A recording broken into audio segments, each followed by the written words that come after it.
There we go. This is the foot, the simple side. Alright, so we're going to keep these short, less than 10 minutes. So basically we're going to talk about first with the foot is, this is the foot, it has 26 bones in it, if you don't count the sesamoid bones. Basically if you look at the divisions of the foot, you basically have the rear foot and the forefoot. The rear foot would be basically the lower third of the lower leg, the distal third, the calcaneus, the talus, and so everything from this point back. And then everything from this point forward would be the forefoot. Okay? And that basically, that joint that separates those two is called the mid-tarsal joint. Alright? So if you really look at the foot, you can see how it's designed. It's basically set up, if I'm the heel bone, okay? If I'm the heel bone, and here's my foot, it's splayed out like this, where it's real narrow in the rear foot, and the forefoot is kind of the stability. So if I'm the foot, and as soon as I hit the ground, if I land right here, I'm going to be really unstable. Alright, so I try to get my forefoot onto the ground. And that's basically the balls of my feet, or the heads of the metatarsals. Okay? So basically, you got to remember one thing with the foot, is that when it's in contact with the ground, it's basically our inner surface to the environment. And what your foot wants to do is get these balls of the feet level on the ground. So your body always wants to do two things. It wants to keep your eyeballs level to the horizon, and it wants to keep the balls of your feet level to the ground, okay, or stable on the ground. You'll never see a client or patient coming to you like this. The reason why is because their eyes will always want to be level, and they'll manipulate everything underneath their eyes or above the balls of their feet. They'll compensate there to keep those two things level to the ground. Okay, so that's basically the design of the foot. Okay, now if you really look at the regions of the foot, or the joints of the foot, in the rear foot you have two joints that form basically the ankle complex. You have your ankle joint, your true ankle joint, which is basically the intersection between the tibia and the fibula and the talus. So this point right here, basically that joint is where you get your dorsiflexion and your plantar flexion. Okay. Now your subtalar joint, which is right below that, which is your heel bone and your talar bone right here, that's that joint right there. So those two joints are stacked upon each other. Those are basically called your ankle complex or ankle joint. So your true ankle joint and your subtalar joint. Now right here is your mid-tarsal joint, like we already said. And that basically gets the movement of the forefoot on the rear foot, or vice versa, the rear foot when the forefoot's on the ground. The only other big joint that you have is your first MTP joint, or your big toe joint. And that allows your big toe to bend, which that's the reason why your big toe is big, is because you want your big toe big so you can push off of it. Okay, it's kind of your propeller. Okay, so that's basically the joints of the foot. Now if you really want to look at what does this thing do, it only has two jobs. Really simple. Okay, its job is to mold to the ground and become mobile and wiggly when it should. And its second job is to become stable when you want to propel off of it, when you want to leave the ground. So when you want to enter the ground or squat down and load into the ground, its job is to become mobile.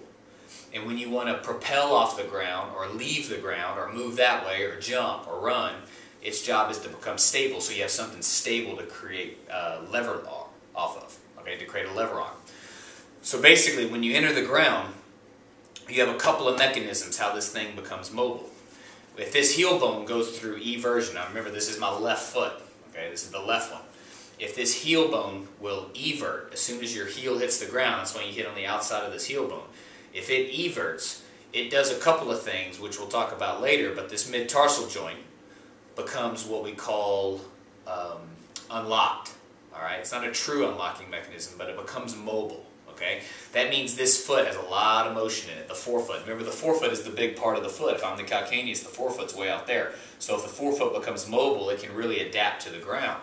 And this thing will conform to the ground when this heel can go through eversion.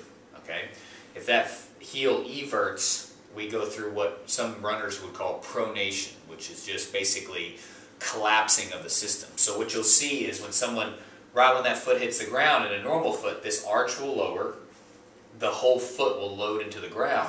And that loading into the ground, or that collapsion in the ground, is good because everything up above the chain will kind of rotate.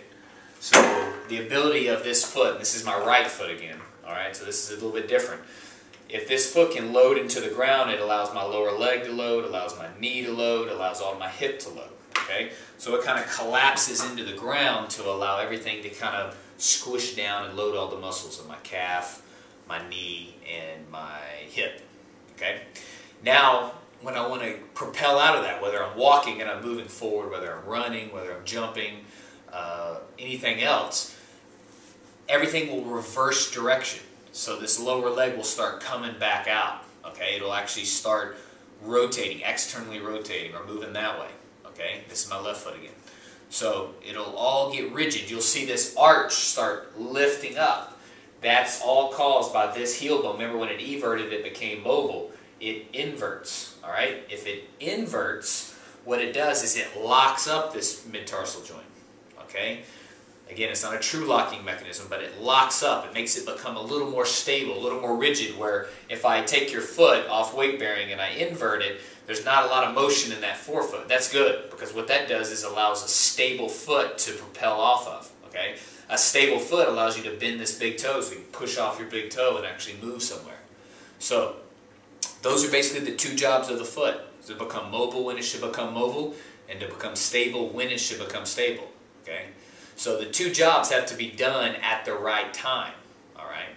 So if this foot, when it enters the ground, if it's too rigid and stable, that's one of its jobs, but if it's happening when it enters the ground, that's not the right time. We need stability, all right? Now, if we're pressing off on something, and this foot is mobile at that time, when we need it to become stable, that's not good. Now we're going to beat up our plantar fascia, we're going to beat up other structures, okay? So that's basically the simple side.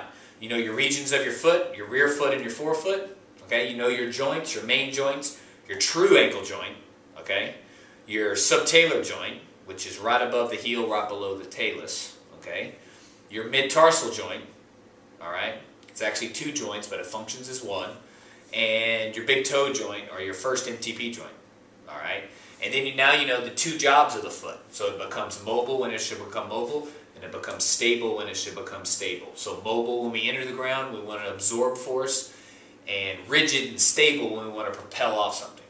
All right, there's the simple foot.